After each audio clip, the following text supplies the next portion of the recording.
आज हम बात करने वाले हैं विज्ञान के कुछ बहुत ही महत्वपूर्ण प्रश्न जो कि आपकी परीक्षा में 20 नंबर के पूछे जाएंगे। ओएमआर सीट जो आपकी मिलेगी उसमें इन सभी प्रश्नों के सही उत्तर देने हैं। अगर इस वीडियो को आप पूरा देखते हैं तो निश्चित तौर पर आप बहुत बेहतर स्कोर कर पाएंगे। चलिए वीडियो को शुरू करते हैं। अगर आप चैनल पर नए हैं तो सब्सक्राइब जरूर करिएगा। एक चीज़ और है, आप सभी लोग वीडियो को पूरा देखिएगा। निश्चित तौर पर यहाँ से प्रश्न आपको देखने के लिए मिलेंगे। इसके अलावा मैंने बहुत सारे वीडियो अपलोड किए हैं बहुविकल्पीय प्रश्नों के लिए, तो उनको भी आप जरूर देख लीजिएगा।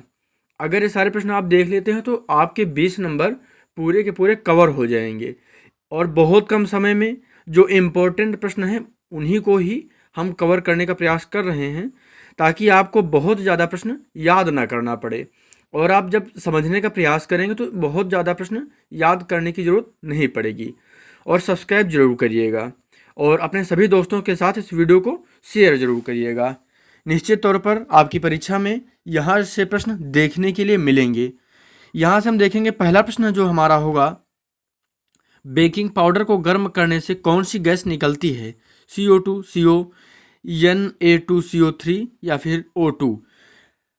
तो और एक चीज़ और है, इस वीडियो को आप ध्यान से देखिएगा कितने प्रश्न इस वीडियो से आपको आते हैं वो भी आप अपना मूल्यांकन करिएगा। और जो प्रश्न ना तैयार हों उनको आप नोट करिएगा। इससे क्या होगा, आप बेहतर प्रश्न तैयार कर पाएंगे और बेहतर तैयारी कर पाएंगे परीक्षा की। आगे हम देख लेते हैं इस प्रश्न का सही उत्तर क्या होगा। CO2। बेकिंग पाउडर को गर्म करने में कौन सी गैस निकलती है करने से, यानी बेकिंग पाउडर को गर्म करने से कौन सी गैस निकलती है? CO2 यानी कार्बन डाइऑक्साइड। आगे देख लेते हैं अगला प्रश्न क्या है, सल्फ्यूरिक अम्ल में अम्लीय हाइड्रोजन परमाणुओं की संख्या कितनी है? 1, 2, 3 या फिर 0। सल्फ्यूरिक अम्ल में अम्लीय हाइड्रोजन परमाणुओं की संख्या कितनी है? 1, 2, 3 या फिर 0। एक बात और मैं आपसे भी से बताना चाहूँगा, प्रश्न को ध्यानपूर्वक पढ़िएगा। क्या होता है, कई बार प्रश्न हमको आता रहता है लेकिन प्रश्न में पूछा कुछ और जाता है और हम आधा प्रश्न पढ़ते हैं, उसके बाद उसमें जो सही उत्तर होता है, हमें जो सही लगता है उसे हम टिक कर देते हैं। तो ऐसा बिल्कुल भी मत करिएगा। यानी प्रश्न को पूरा पढ़िएगा, उसके बाद ही जो सही विकल्प हो उसको देखिएगा, उसको उत्तर करिएगा। यहाँ पर हम देख लेते हैं सही उत्तर क्या होगा, दूसरा हो जाएगा। यानी सल्फ्यूरिक अम्ल में अम्लीय हाइड्रोजन परमाणुओं की जो संख्या है 2 है। आगे देख लेते हैं अगला प्रश्न होगा हमारा, जल को जीवाणु रहित बनाने में उपयोगी पदार्थ कौन सा है? फिटकरी, विरंजक चूर्ण, बेकिंग सोडा, धावन सोडा। क्या होगा जल को जीवाणु रहित बनाने में उपयोगी पदार्थ? हम देख लेते हैं हमारा उत्तर क्या हो जाएगा, विरंजक चूर्ण। यानी जल को जीवाणु रहित बनाने में उपयोगी पदार्थ कौन सा हो जाएगा? विरंजक चूर्ण। और एक बात और मैं बताना चाहूँगा, नीचे डिस्क्रिप्शन में मैंने फिटकरी का रासायनिक नाम और इसका सूत्र, विरंजक चूर्ण का रासायनिक नाम इसका सूत्र, बेकिंग सोडा इसका रासायनिक नाम और इसका सूत्र, धावन सोडा इसका रासायनिक नाम सूत्र, इन सभी के बारे में एक वीडियो मैंने डिटेल में बनाया है, उसे आप जरूर देखिएगा। इसीलिए मैं आपसे कह रहा हूँ कि चैनल को सब्सक्राइब कर लीजिएगा। और आपके मन में कोई भी कमेंट है बोर्ड परीक्षा से संबंधित तो कमेंट करिएगा। आगे हम देख लेते हैं, एक विलयन का पीएच मान 3 है, विलयन कैसा होगा? यानी विलयन की जो प्रकृति होगी ये कैसी होगी? अम्लीय, क्षारीय, उदासीन या फिर इनमें से कोई नहीं। यहाँ पर हमारा सही उत्तर क्या होगा, अम्लीय। एक विलयन का पीएच मान कितना है? 3 है, तो ये क्या होगा, अम्लीय होगा। एक जो मैंने पैमाना बताया था, पीएच पैमाना मैंने बताया है और उसको मैंने डिटेल में एक वीडियो पीएच मान से संबंधित भी बना रखा है, उसका लिंक भी मैं नीचे डिस्क्रिप्शन में दे दूंगा, उसको भी आप देख लीजिएगा। यहाँ पर मैं कुछ चीज़ें आपको समझा दे रहा हूँ ताकि आपसे जो उत्तर है ये गलत ना हो। ये एक पीएच पैमाना है, यहाँ पर क्या होता है 7 होगा पीएच मान, और 7 के जो आगे होंगे 8, 9, 10, 11, 12 जो भी होंगे, और इसके जो पीछे होंगे 6, 5, 4, 3, 4 हो जाएंगे, 3 हो जाएंगे। तो ये जो पीछे वाले होंगे ये अम्लीय होंगे और बाद के जो होंगे ये क्षारीय होंगे, और जो 7 होगा ये होगा उदासीन। याद रखिएगा, पीछे के जो होंगे ये क्या होंगे, ये होंगे अम्लीय, आगे के जो होंगे क्षारीय होंगे, और बीच का जो 7 नंबर का होगा यानी जिसका पीएच मान 7 होगा ये उदासीन होगा। यानी एक विलयन जिसका पीएच मान 7 होगा, इसका जो विलयन होगा ये होगा उदासीन। ठीक है, याद रखिएगा। अगर यही प्रश्न होता और इसी में पूछा जाता 7 है एक विलयन का पीएच मान, तो इसकी प्रकृति क्या होगी, यानी इसका विलयन कैसा होगा, तो उदासीन होगा। इसमें 8 होता तो क्या हो जाता, क्षारीय हो जाता, और पीएच मान 3 है, 6 होता, 5 होता तो ये हो जाता अम्लीय। मुझे उम्मीद है कि ये बात आपको समझ में आ गई होगी। चलिए हम आगे देख लेते हैं। क्षारक के साथ हल्दी का रंग क्या होता है, पीला, नारंगी, भूरा या फिर अपरिवर्तित। हम देख लेते हैं, सही उत्तर क्या होगा, भूरा लाल। क्षारक के साथ हल्दी का रंग क्या होता है, भूरा लाल। आगे हम देख लेते हैं, अगला प्रश्न क्या होगा, क्षारीय विलयन का पीएच मान क्या होता है। पीएच क्या होता है, 7 से कम, 7 से अधिक, 7 या फिर 0। अभी मैंने आपको बताया है ये पीएच मान है, पीएच पैमाना ये 7 है। इसके बाद वाले क्या होंगे, ये 7 मेन में रहेगा बीच में, 7 के बाद वाले 8, 9 और यहाँ पे 6, 5, 4, 3, ये क्या होंगे, ये आपको बताने हैं। अभी मैंने आपको बताया, देख लेते हैं इसका उत्तर क्या होगा, 7 से अधिक। क्या हो जाएगा, 7 से अधिक।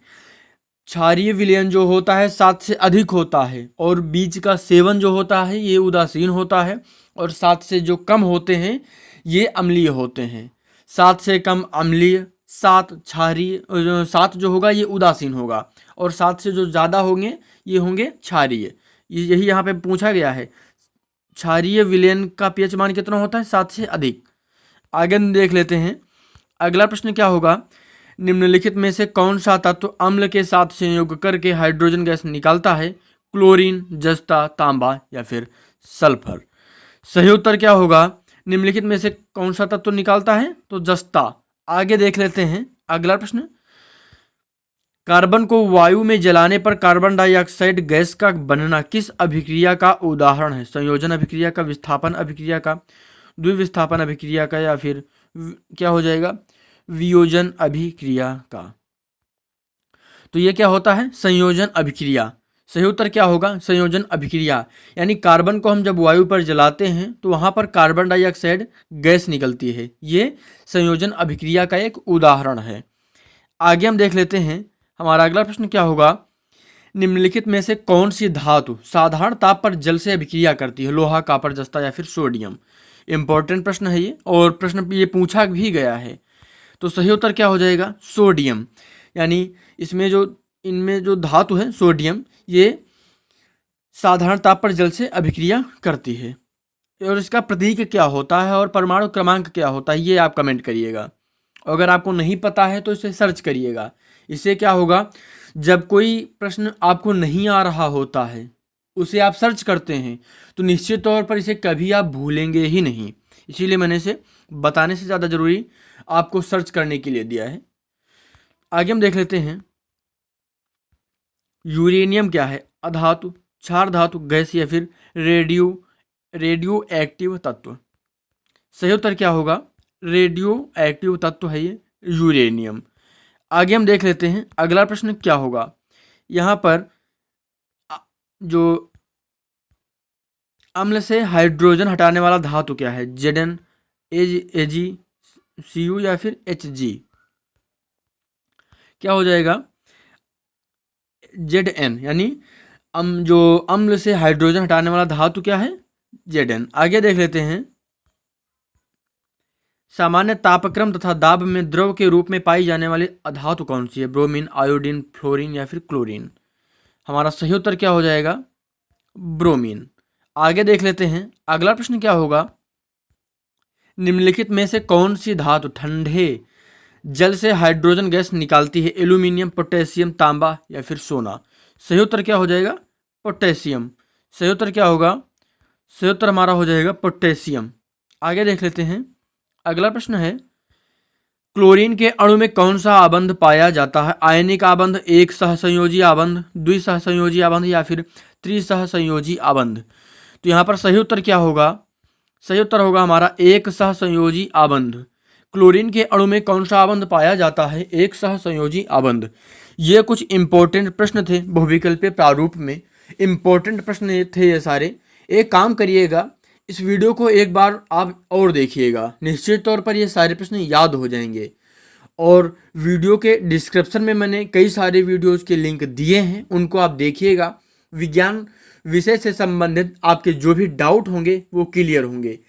अगर वो सारे वीडियो देखने के बाद भी आपके मन में कोई डाउट रह जाता है, कोई समस्या है, आपको बोर्ड परीक्षा से संबंधित कोई प्रश्न है, तो निश्चित तौर पर आप जाइए, नीचे कमेंट बॉक्स में लिखिए, उसे मैं देखूंगा और उस पर वीडियो बनाने का प्रयास करूंगा और अगले वीडियो में आपका कमेंट लेने का प्रयास करूंगा।